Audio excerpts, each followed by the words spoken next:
If you look at a typical day trading chart, it really just looks like pure human panic. Oh, absolutely. Yeah, it really does. I mean, you'd see these jagged red and green lines just spiking up and down, Yeah. and it feels, well, entirely chaotic.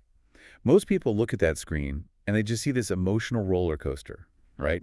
Where fear and greed are just battling it out literally minute by minute. Right, which is exactly how you lose your shirt. Exactly.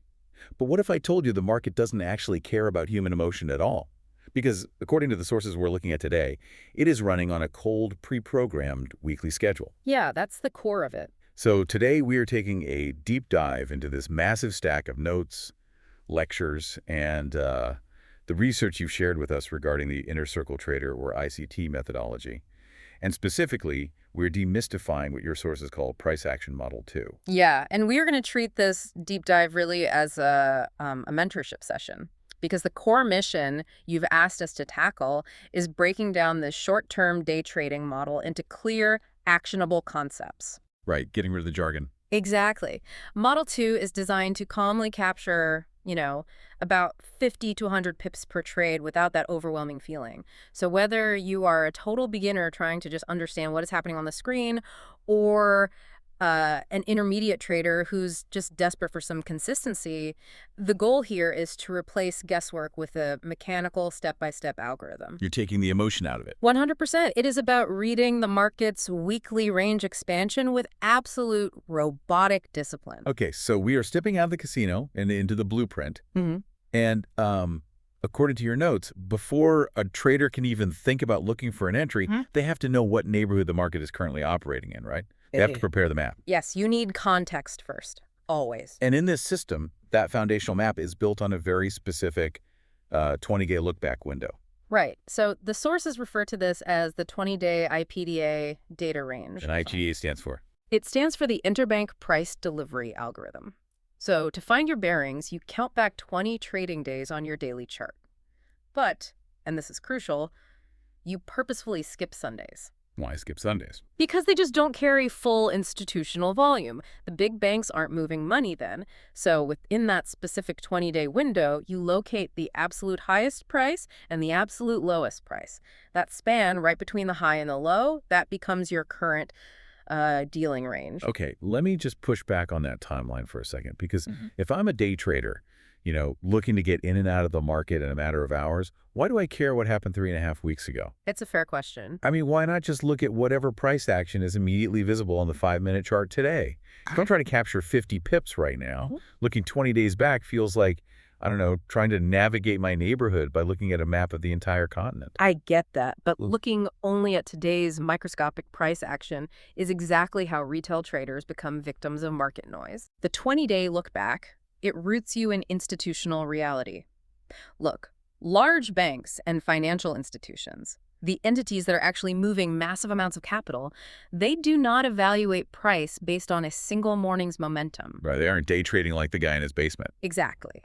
Their automated systems, the actual algorithms delivering price to the market, they operate on specific look-back cycles to determine fair value over a fiscal period. So by framing your perspective over 20 days, you align yourself with the larger draw on liquidity. So you're looking at the big magnet, basically. Right. It prevents you from being tricked by some random 5-minute fluctuation that, in the grand scheme, is ultimately meaningless to the overall trend. Okay, so it grounds you. And I assume there are contingencies if that map is broken. What do you mean? Well, we'll say the market has been incredibly volatile, and we've already just blasted past both the highest high and the lowest low of that 20-day window. The sources mention that in those cases, you simply expand the horizon. Yes, exactly. You look back 40 days. And if that is still exhausted, you go to 60 days. You basically just keep expanding the structural boundary until you find the true walls of the current market environment. You got it. And once you establish those walls, your next critical job is determining the weekly directional bias. Which is just figuring out where the week is going. Right. Based on that dealing range, you need a thesis for the current week.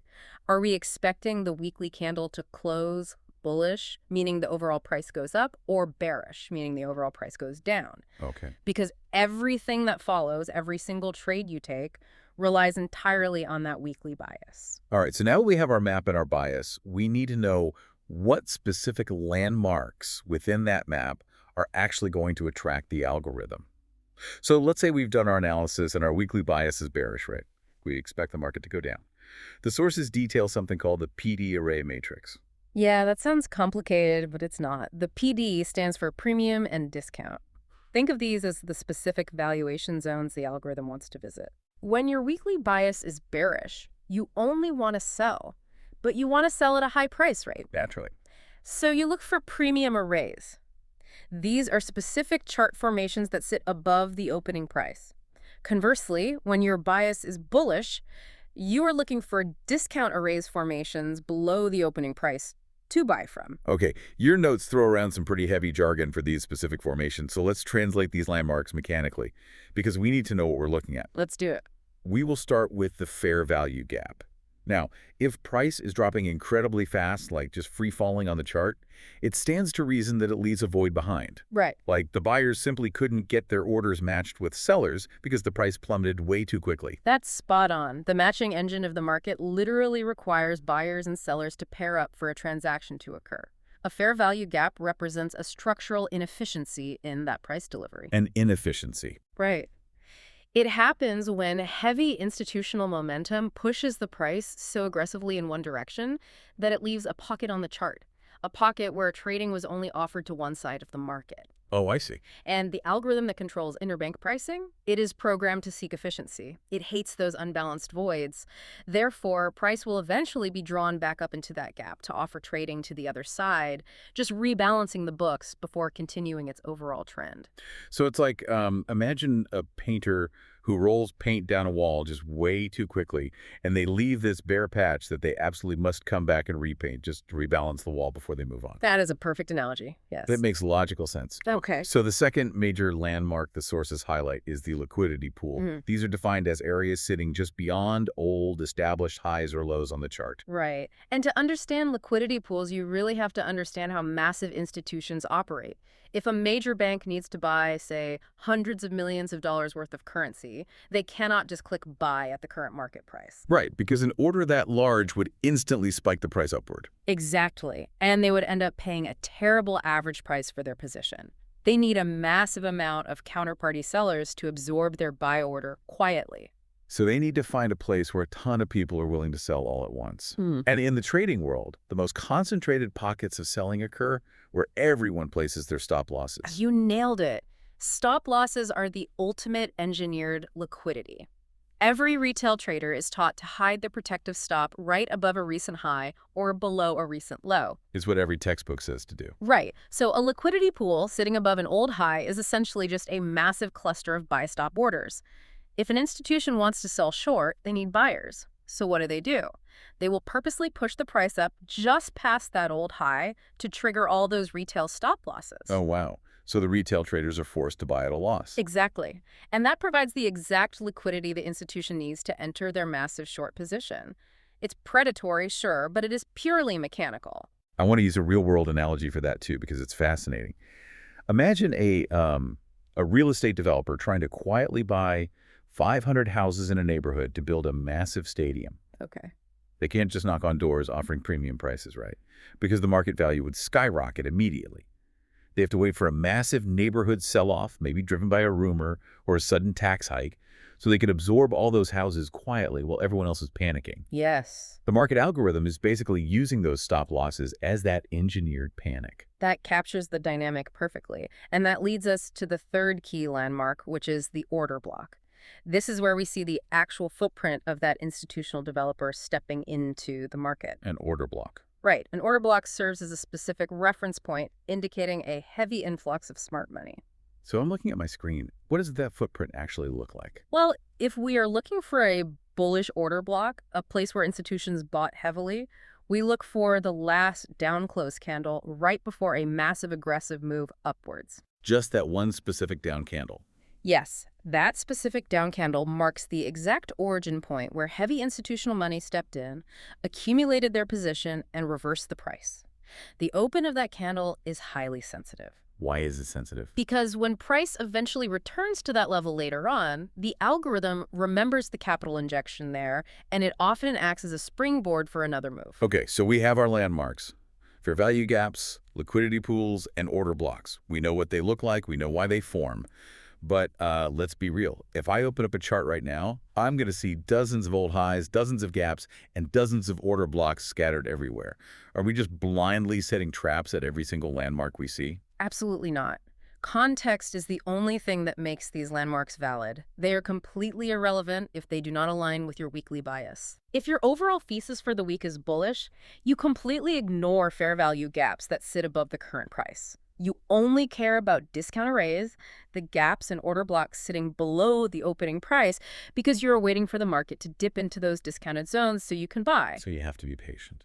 If you try to trade every gap on the screen without the anchor of the weekly bias, the algorithm will chew your account to pieces. Wow. Okay, so knowing the destination doesn't help us if we don't know when to pack our bags. We have to move from where the market is going to exactly when to execute the trade. And the schedule outlined in Model 2 is incredibly rigid. Very rigid. First off, Monday is strictly for observation. You do not place a trade on Monday. You sit on your hands, you watch the opening price action, and you let the market begin to show its hand for the week. The model dictates that your execution window opens specifically on Tuesday or Wednesday. Right. The discipline of time is just as important as the discipline of price. But before we discuss the execution, we have to establish the clock the algorithm uses. Your sources strictly mandate using standard time, specifically New York Standard Time. Right. You do not shift your charts forward or backward when daylight savings time occurs. See, that is a fascinating quirk to me. When the whole world springs forward or falls back, the interbank algorithm just ignores it. It completely ignores it. The servers and algorithmic mainframes that route global interbank liquidity operate on fixed, coordinated universal timelines. Yeah. They do not care about human summertime conventions. That is wild. So if your model requires observing the European Open at 6:00 a.m. Eastern Standard Time, you use 6:000 a.m. EST in December, and you use 6:000 a.m. EST in July. Oh, I see. Because when human traders start adjusting their charts to accommodate daylight savings, their timing indicators shift by an hour. Exactly. They end up executing setups based on the wrong data cycles, and they get caught off guard. You have to sync your clock to the machine, not to your local human calendar. That perfectly sets up the actual entry mechanism. And to understand the entry, we need to explore another crucial concept, the Judas swing. Yes, the Judas swing. Because if we're talking about algorithms, engineering liquidity, and triggering stop losses, the Judas swing seems to be the primary weapon. It absolutely is. The Judas swing is a sharp, aggressive price move that typically happens early in the trading session, deliberately moving in the exact opposite direction of the true daily trend. So it's a fake out. Its entire structural purpose is misdirection. If the algorithm's true objective for the day is to drive the price downward, the Judas swing will violently shoot the price upward right at the opening bell. Right, it's just waving this massive green breakout candle in everyone's face. The retail traders see it, they think a massive rally is starting, so they buy in. Meanwhile, that upward spike is also triggering the stop losses of anyone who's already short. It sweeps both sides of the board. It creates a surge of artificial buying pressure. And who is sitting there waiting to sell their massive institutional positions into all that buying pressure? The algorithm. The algorithm.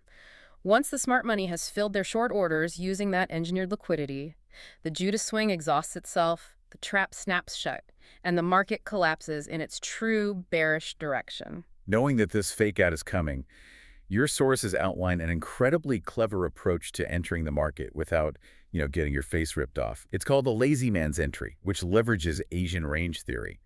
So walk us through how a trader practically executes this trap. Yeah, the lazy man's entry is brilliant. It's designed for traders who want to avoid the stress of trying to pick the exact top or bottom of a volatile market swing. First, you define the Asian range. Okay. This is simply the price action that occurs between midnight and 8:00 a.m. Standard Time.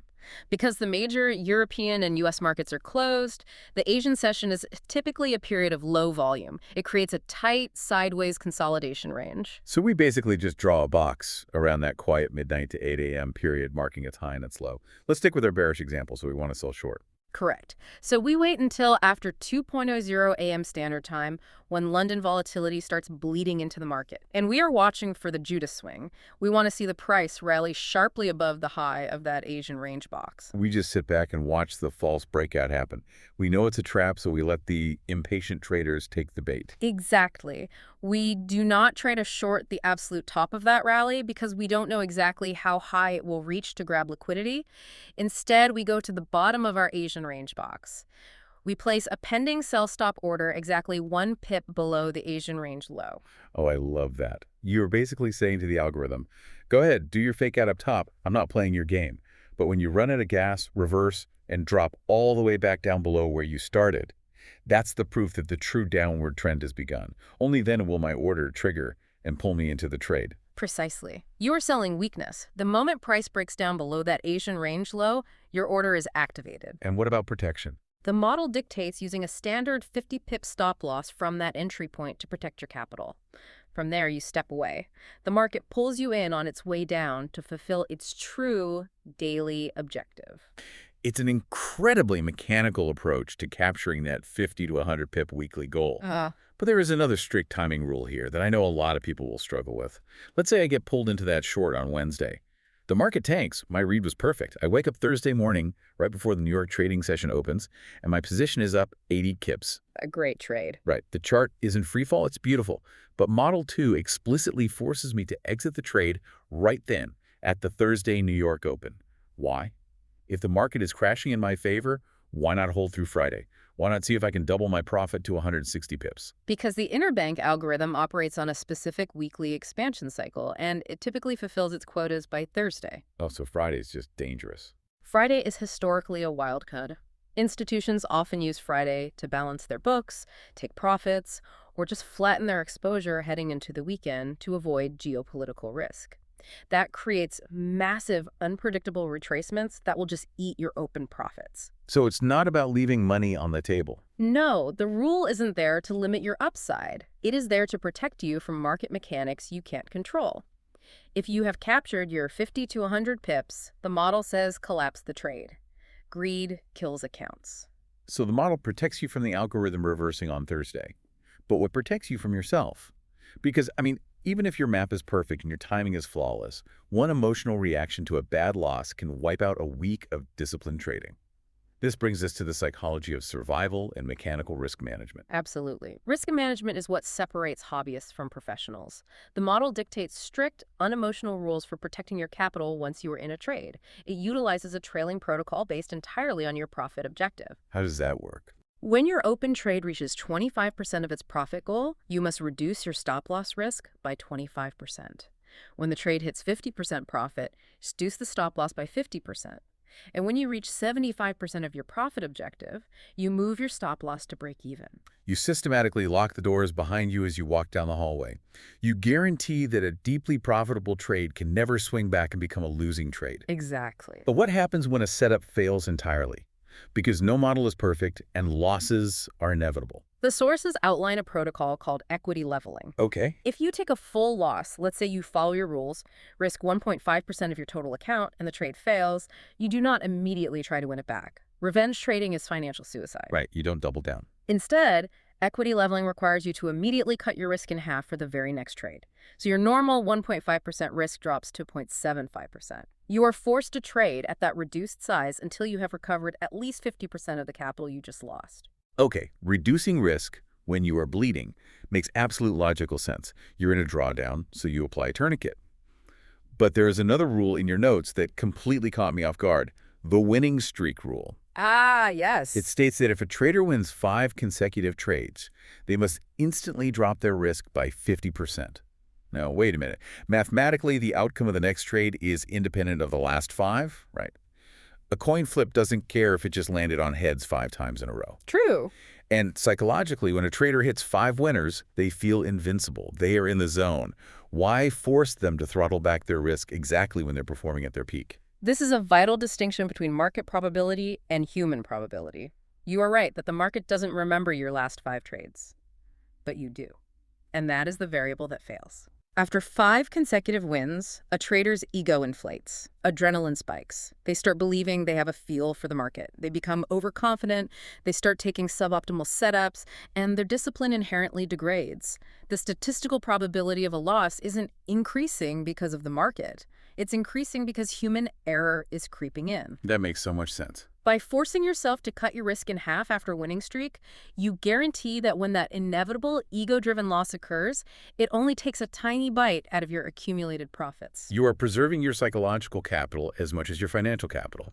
It creates this smooth, stair-stepping equity curve, rather than the jagged emotional disaster of making a fortune on Wednesday and giving it all back on Friday. Exactly. And to drill that discipline home, the mentor behind these sources explicitly mandates practicing all of these components. The 20-day look back, the Asian range entries, the trailing stops, in a demo account first. Yeah. The demo account is non-negotiable. Trading with fake money removes the financial panic, allowing you to focus entirely on learning the mechanical operation of the IPDA cycles. Right. But more importantly, it builds accountability. It strips away your ability to play the victim. If you jump into a live funded account and lose money because you lack the discipline to wait for the Judas swing, or because you ignored the Thursday exit rule, you cannot blame the market, you can't blame the algorithm or the mentor. The failure is yours alone. So let's summarize the blueprint we've extracted from your research today. If you want to deploy Model 2, here is your mission checklist. First, you zoom out. Find your 20-day dealing range and establish a firm weekly directional bias. Yep.